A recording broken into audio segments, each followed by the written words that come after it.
This is The Scoop for Wednesday. Good morning. I'm Sean Canan with the WMNF News headlines.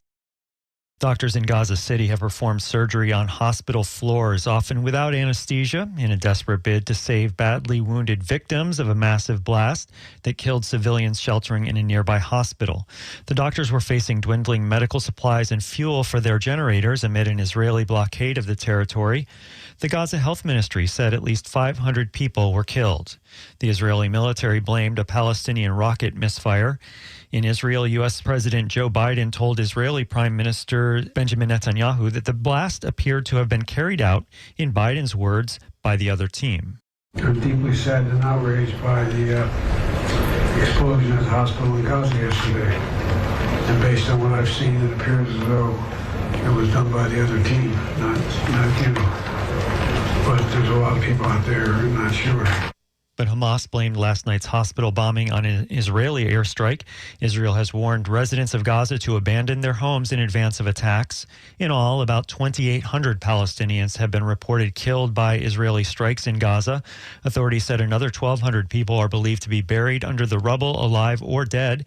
Israel has been preparing for a potential ground invasion of Gaza in response to Hamas's attacks on October 7th, which killed 1,400 Israelis. Biden pledged U.S. support for Israel.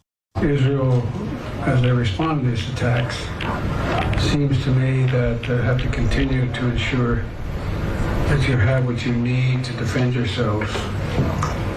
And we're going to make sure that occurs, as you know. And we have to also bear in mind that Hamas does not represent all the Palestinian people and has brought them only suffering. That's President Biden speaking today in Israel. There's a push in Florida to merge court circuits, but on WMNF's Tuesday Cafe, suspended Hillsborough County State Attorney Andrew Warren said the Judicial Circuit Consolidation Plan is all about politics. Look, this is a naked power grab by Tallahassee and the Republican leadership there.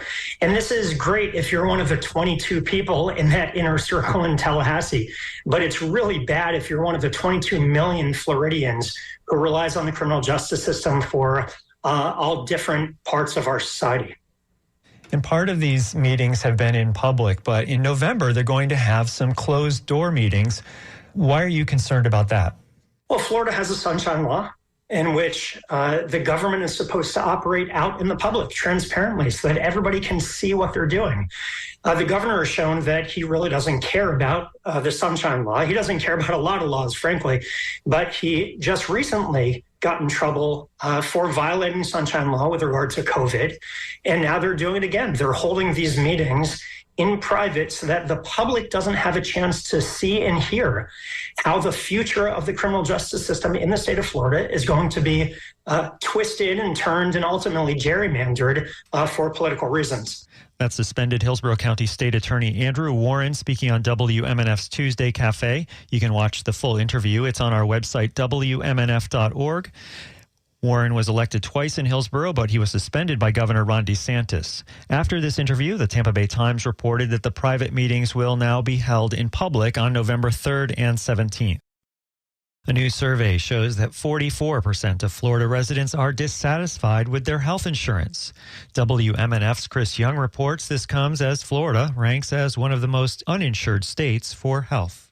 Healthcare company Curative surveyed 1,200 residents in Tampa, Orlando, and Miami. The survey found that 32% of those with employer-based health insurance have an outstanding medical debt. Fred Turner is the CEO of Curative. We asked people about some of the ways that they had deferred care, and we're seeing 10% of people that have cut pills in half in the last year because of the out-of-pocket cost. And that's the kind of thing you might expect for an uninsured population or a Medicaid population, but this is people with health insurance coming from their employer. He says these high out-of-pocket costs are causing people to defer care.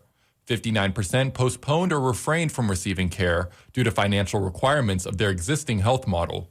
I think that employers need to demand better of insurance companies and be asking for plans that really incentivize and drive that preventative care up front, because that's going to save money in the long term. For WMNF News, I'm Chris Young. The Florida Board of Education is expected to vote today to expand certain statewide bathroom restrictions to private colleges and universities. WMFE's Danielle Pryor reports public school students and faculty are already banned from using bathrooms that don't align with the sex they were assigned at birth.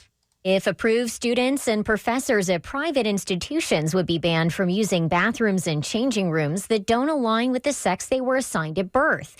These new rules would apply to facilities found in classrooms and athletic centers, along with student housing.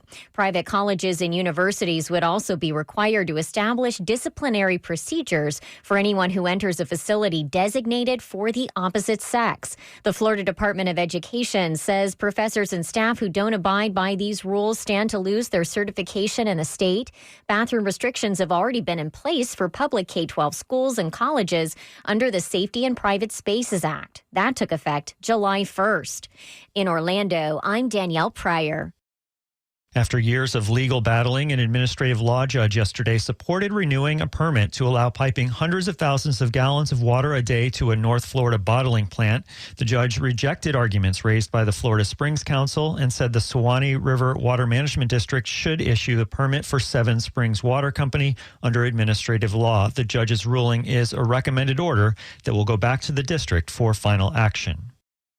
At a time when Americans are deeply divided along party lines, a new poll shows agreement on at least one issue. The United States' two-decade-long war in Afghanistan was not worth fighting. The new Pearson Institute AP NORC poll comes 2 years after the U.S. pulled out of Afghanistan and the Taliban returned to power. 65% of Democrats and 63% of Republicans said the war was not worth fighting. Times have changed because before the invasion, Americans who suggested the war was not necessary were often ridiculed. It'll be sunny and warm this afternoon with highs near 80. Tonight, clear and mild. Overnight lows near 60. Tomorrow, sunny and warm, highs in the mid-80s. I'm Sean Canan with the WMNF News headlines. This is The Scoop, recorded at WMNF Tampa.